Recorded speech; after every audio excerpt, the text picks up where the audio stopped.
Hello and welcome to redefine IAS. मेरा नाम है कृष्णा। इस लेक्चर में हम पढ़ रहे हैं हिंदी साहित्य ऑप्शनल। टॉपिक है राम की शक्ति पूजा। निराला की कविता है, छायावाद की एक शिखर कविता मानी जाती है। हम पढ़ रहे हैं इसकी जो आपकी केंद्रीय संवेदना है उसकी जो डिबेट है। तो पिछले लेक्चर में हमने देखा कि केंद्रीय संवेदना किस तरह से कई केंद्रीय संवेदनाएं हैं। सीता मुक्ति है, शक्ति की मौलिक कल्पना, और एक ये जो निराला का आत्मसंघर्ष या फिर जो राम के मन की बात करता है जो कभी थकता नहीं। तो इस लेक्चर में हम सीता मुक्ति की बात करते हैं। क्यों ये केंद्रीय संवेदना है? क्योंकि हर मोड़ पर सीता है। तो देखते हैं, समझते हैं। इस कविता की जो ख़ास बात है वो ये है कि इसकी एक केंद्रीय संवेदना नहीं हो सकती। कारण क्या है कि ये छायावाद की कविता है। छायावाद प्रतीकों के माध्यम से बात करता है। अगर हम सीता, रावण, राम की बात करें तो सीता स्वाधीनता, संग्राम, अस्मिता, नारी, पत्नी, वुमेन एम्पावरमेंट जिसे आप कहते हो, कविता मुक्ति, नारी मुक्ति, इन सब चीज़ों का प्रतीक है। रावण आपका ब्रिटिश सत्ता या फिर पुरुषवादी जो प्रवृत्ति है, सामंतवादी प्रवृत्ति, वो है। अधर्म से रिलेटेड चीज़ है। रूढ़िवादी कविता जो सिर्फ पुत्र मुक्ति पर या पुत्रों के ऊपर बात करता है, उसके अगेंस्ट जाती है, वो रावण है।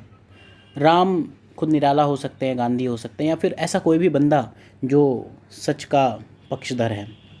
इस वजह से आप ये कह दो कि जो इसमें प्रतीक योजना है शक्ति पूजा में, ऐसा नहीं है कि किसी सामाजिक डर की वजह से है या फिर किसी और वजह से। बात यह है कि निराला अपने समय एक साथ कई चुनौतियों को फेस कर रहे थे और उनको एक बात में कहना चाह रहे थे।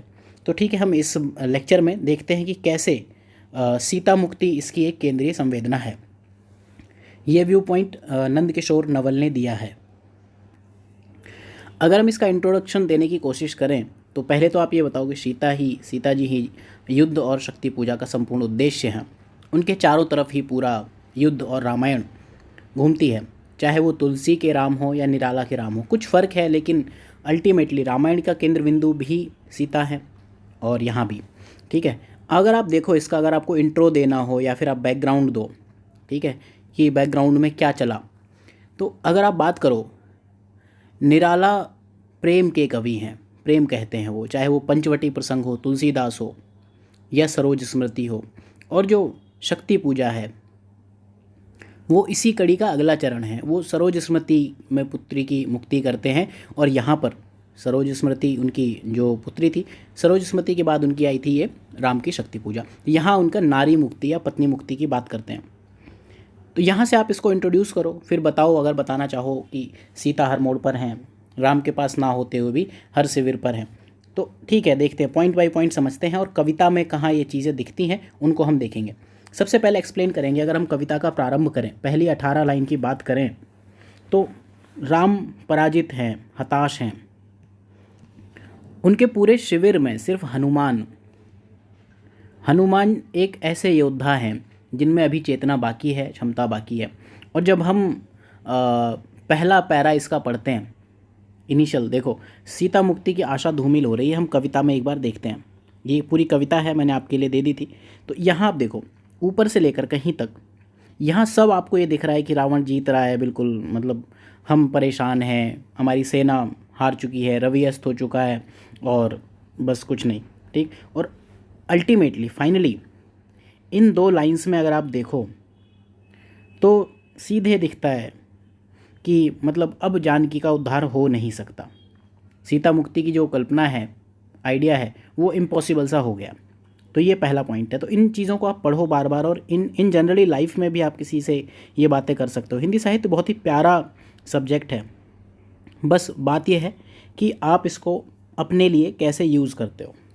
फिर इसके बाद जब युद्ध प्रसंग हो जाता है, फिर सानु सभा का वर्णन है उसमें कविता में, तो वहाँ भी दिखता है कि राम परेशान है, उनके मन में अंधकार है, निराशा है, अमानिशा दिख रही है, निराशा की जो दिशाएं हैं, यानी कि सफलता है, उनका सब ज्ञान खो चुका है। चिंता और तनाव लगातार समुद्र के जैसे गरज रहे हैं। सीता को खोने की आशा नहीं, सीता को वापस पाने की आशा नहीं है अब राम को।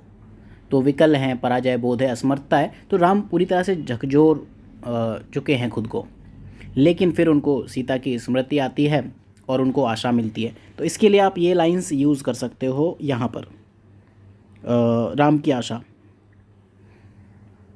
ऐसे क्षण अंधकार घन में जैसे विद्युत। यहाँ से आप जो भी लाइन लिखना चाहो वो लिख सकते हो। फिर हम अगली बात में यहाँ बात करेंगे, अगली जो पॉइंट है वहाँ देखेंगे। यहाँ आप देखो, विदेही का जो पहला उपवन उनको याद आया जहाँ राम सीता से मिले थे, और पहला जो स्नेह था वो कैसे उनके नयनों से नयन मिले थे, तो किस तरह से वो प्रेम आया था।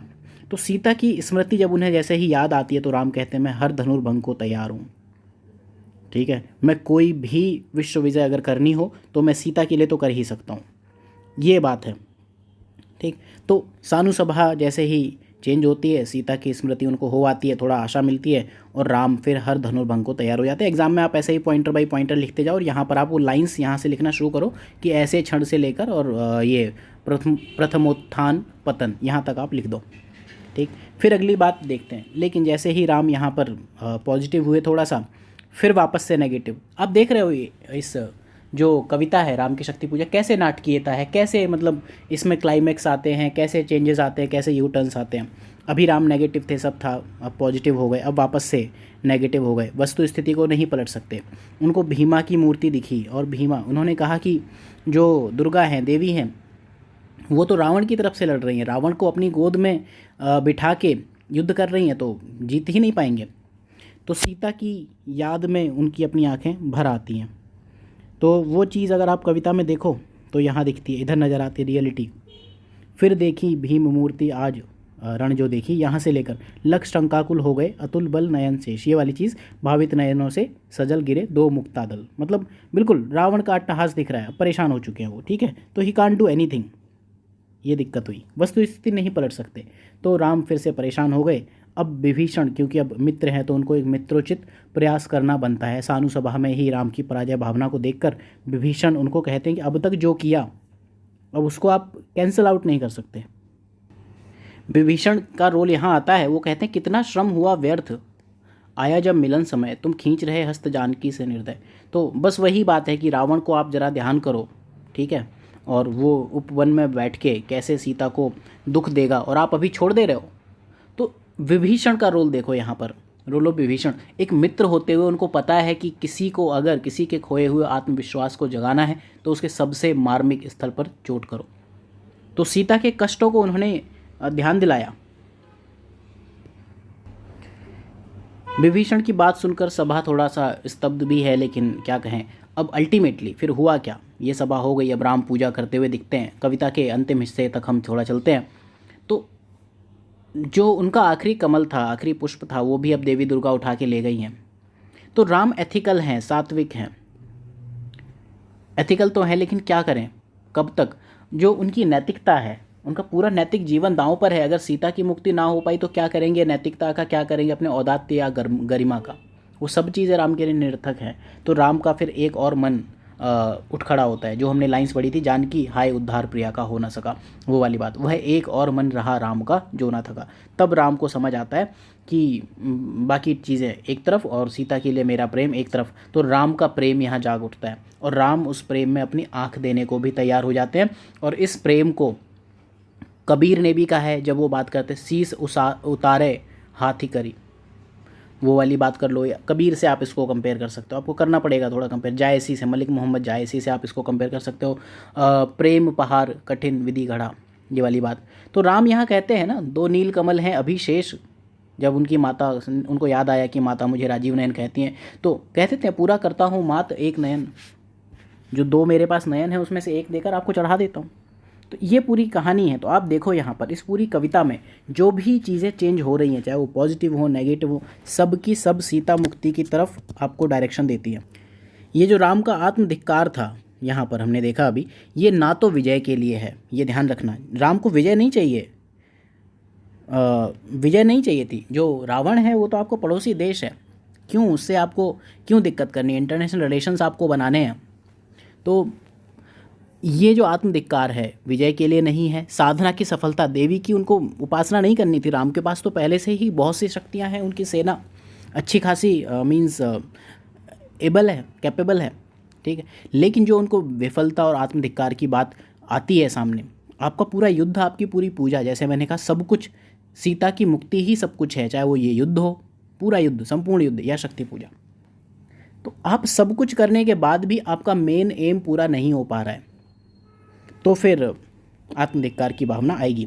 इस तरह से इसको आप एक्सप्लेन करोगे। इसके बाद इवैल्यूएशन करना है, तो आपको ये बताना है कि कविता में सीता ही केंद्रीय बिंदु है, जहाँ जहाँ ये बात आई है वहाँ आपको बताना है। और साथ में निराला की आप बात करोगे, इवैल्यूएशन करोगे, तो यही स्ट्रक्चर होगा आंसर राइटिंग का जब आप एग्ज़ाम में लिखोगे। सबसे पहले आप यहाँ से उठाओगे कि इंट्रो किसने दिया, डॉक्टर नंद किशोर नवल। वहाँ के बाद आप फिर कुछ बैकग्राउंड दोगे, बैकग्राउंड में आप उनकी जो बाकी कविताएं हैं, बैकग्राउंड में ही आप छायावाद की बात करोगे। उसके बाद जो एक्सप्लेनेशन है वो दोगे, एक्सप्लेनेशन में जो पॉइंटर्स लिखने हैं पॉइंटर्स लिखो। उसके बाद आपको सीधे इवैल्यूएशन पे आ जाना है। तो इस तरह से स्ट्रक्चर आपको हमेशा रखना है। तो ये क्वेश्चन मैं आपको पढ़ा रहा हूँ, this is kind of answer writing, ठीक है। तो निराला नारी मुक्ति की भावना, उनका स्थायी भाव है निराला का, हमेशा उनकी हर कविता में दिखता है। और ये एंटी साहित्य परंपरा है, जो उस टाइम की साहित्य की परंपरा है, वहाँ पर पुरुष प्रधान है, पुत्र के प्रति वात्सल्य दिखता है। लेकिन सरोज स्मृति से उन्होंने शुरू किया और यहाँ पर उनकी जो पुत्री थी वहाँ से उन्होंने स्टार्ट किया, और यहाँ पर वो राम के जो शक्ति पूजा है वहाँ सीता मुक्ति और नारी मुक्ति तक ले गए, ठीक। यहाँ पर इवैल्यूएशन में आप लिखो, तुलसी के राम और निराला के राम कैसे हैं। तुलसी ने राम को अमर कर दिया, राम ने तुलसीदास को अमर कर दिया। लेकिन यहाँ अगर हम इवैल्यूएशन करें, तुलसी के राम हैं ये, T for Tulsi, N for Nirala, ठीक है। तुलसी के राम हैं, लेकिन तुलसी के राम जो हैं सीता के लिए लड़ते हैं, लेकिन सीता से इक्वलिटी नहीं दिखा पाते हैं, बराबरी, समतामूलक प्रेम नहीं कर पाते हैं। तुलसी के राम कहते हैं, नारी हानि विशेष क्षति नाही। नारी की हानि हो गई तो क्या क्षति हो गई, ये वो हो गया ना, क्षति, ठीक है। लेकिन निराला के राम हैं, उनकी वो पत्नी नहीं है, प्रेयसी हैं। और जो ये डिफरेंस दिखता है, तुलसी मीडिवल टाइम के कवि हैं, ये मुस्लिम रूल जब चलता था इंडिया में उस टाइम के, और निराला आपके 1930s के 1936 में ये लिखी गई थी, ठीक है। तो दो युग के बीच का डिफरेंस है। जो हम कहते हैं कि मिडिवल सोसाइटी में स्त्री की हालत ख़राब थी, तो उसको आप ऐसे ही बता सकते हो। तो जो फेमिनिस्ट हैं उन्होंने राम को सिर्फ कुछ चीज़ों से इवैल्यूएट किया, आधी कहानी जो कही जाती है ना, मैं कहूँ क्या जो कही नहीं, तो ये दिक्कत है। तो ये अंतर तुलसी और निराला का कम है। दोनों के युगों की जो विचार दृष्टि है, उनकी जो विचार, भाषा, जो भी आइडियोलॉजी है उसको दिखाता है, ठीक है। हम कंक्लूज़न पे फिर वही बात करेंगे।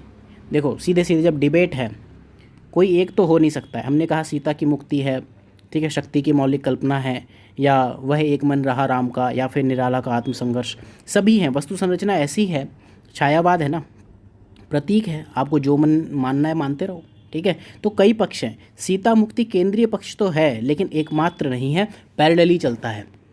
पैरेलल बहुत चीज़ों को लेके चलता है, इसी से आप फ्रीडम स्ट्रगल से लेके आपको जिस चीज़ से रिलेट करना हो कर सकते हो। तो वन ऑफ द 3 कंक्लूजन्स है, और यहाँ आप लिख सकते हो कि समानांतर रूप है, और वहाँ पर या तो इंट्रो में या कंक्लूजन में आपको ये 3 रूप लिखने पड़ेंगे कि जो डिबेट है ये आपको बताना पड़ेगा कि ये सीता मुक्ति है, शक्ति की मौलिक कल्पना है, और ये वाली बातें आपको इंट्रो में या कंक्लूजन में एक बार देना चाहिए। तो इस लेक्चर में इतना ही। अगले लेक्चर में इसकी जो तीसरी मौलिक संकल्पना है वह शक्ति की मौलिक कल्पना, इस पर हम बेसिक लेक्चर देख चुके हैं। इसको देखेंगे कि क्यों ये सबसे ज़्यादा इंपॉर्टेंट है, उस टाइम की टाइम कंडीशन के हिसाब से इंपॉर्टेंट है, ठीक है। तो मिलते हैं अगले लेक्चर में। अगर आप ये कोर्स ज्वाइन करना चाहो तो मैं आपको मिलूँगा रीडिफाइन IAS पर। This is me and I am basically from Hindi medium background, तभी हिंदी आता है obviously. Redefine education by Riddhi Sharma ये है, और यहाँ पर आप कोर्सेस देख सकते हो। This course is for 2021, if you like तो आप ज्वाइन कर सकते हो। Test series will be started, लेकिन जब ये कोर्स ख़त्म हो जाएगा। So thank you for watching, have a good day. और जो राम की शक्ति पूजा है, इसके कुछ भाव, कुछ जो पॉजिटिव पॉइंट्स हैं वो आप अपने खुद के व्यक्तित्व में उतारने की कोशिश करो। मिलते हैं अगले लेक्चर में, तब तक ध्यान रखिए।